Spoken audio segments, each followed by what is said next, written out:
our district faces. Please offer your opinions regarding the following. First of all, what are your ideas on how to balance the budget? Andrew and Kearney. As a school board member for 6 years and president for 2 years, I'm on the inside, and so I've seen this process happen for 6 years. One important thing to remember is, as the president, it is my job to bring the board together and to collaborate. We're each individual members that don't make individual cuts.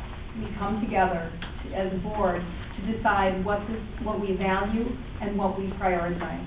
Building a process here, I think, is what's really important in order to manage this budget. We begin each year by reviewing our enrollment and our class sizes. We review areas of the budget that could possibly bring us efficiencies. And after that, we then need to really understand and determine what the budget bill and what the budget repair bill mean to us, and exactly what those cuts will mean. Jim mentioned a few numbers that are out there right now, but I think it's going to take time for us to really get a full picture of what we have to work with. When we have determined that, the board will sit down. Generally, we do it in retreat, and we will establish our values and our priorities. At that time, we will then involve the community, and I think that that's critical. This community values quality education. I think none of us want to see the dissemination of our wonderful public schools here.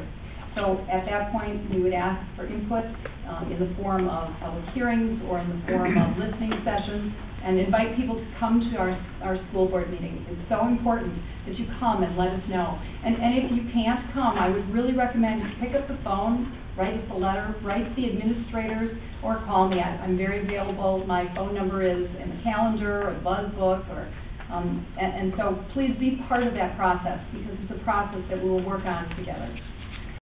Specifics really on any budget situation, let alone our Whitefish Bay School District budget.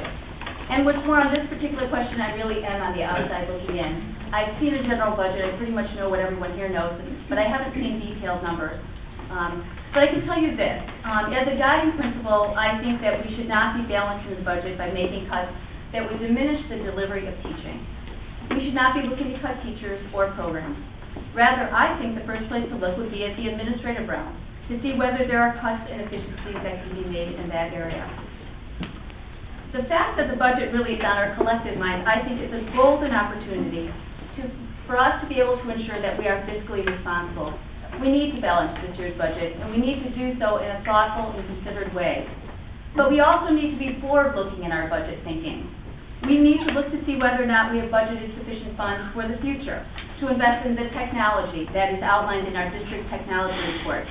We need to look to see whether we're putting aside enough money for the unfunded post-retirement benefits that led to the troublesome investment decision.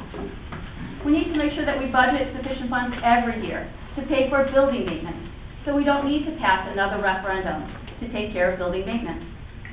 The school board members are fiscal stewards, and I think this needs to be something we keep in mind this year and as we think about budgeting in the future. The details, but I think we have a pretty good idea that the district is in line to probably see a reduction of about $2 million in terms of funding.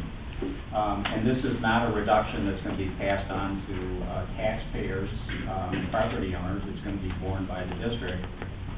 We also do know that the governor is giving us what he calls tools, or specifically mandated changes that will save the district money.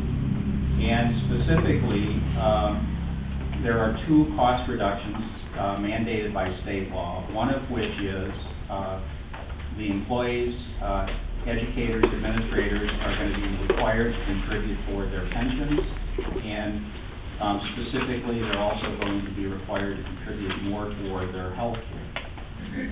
I think beyond that, it's not really easy to talk about what the options are, because I think it's a function of knowing, after factoring in the loss in revenue, effectively the savings, which are going to be borne by our employees, savings for some, cost reductions for others. We're going to have to understand if there is a shortfall and the extent of the shortfall. 80% of our budget is compensation. A good portion of the rest of it is relatively fixed: energy costs, insurance, facilities. And when it comes to compensation, you know, there are different ways to approach things, but in general, it's a reduction in compensation, it's a reduction in employees, or it's a reduction in, quote, non-essential activities, which, you know, in some people's eyes, certain things are non-essential, and other people's eyes, they are essential. The only thing I can say is certainly my priority is to do what we can to maintain the quality of the schools. I think we will come through well, because we always do, and we're well aligned, but it's going to be a little bit rocky next week.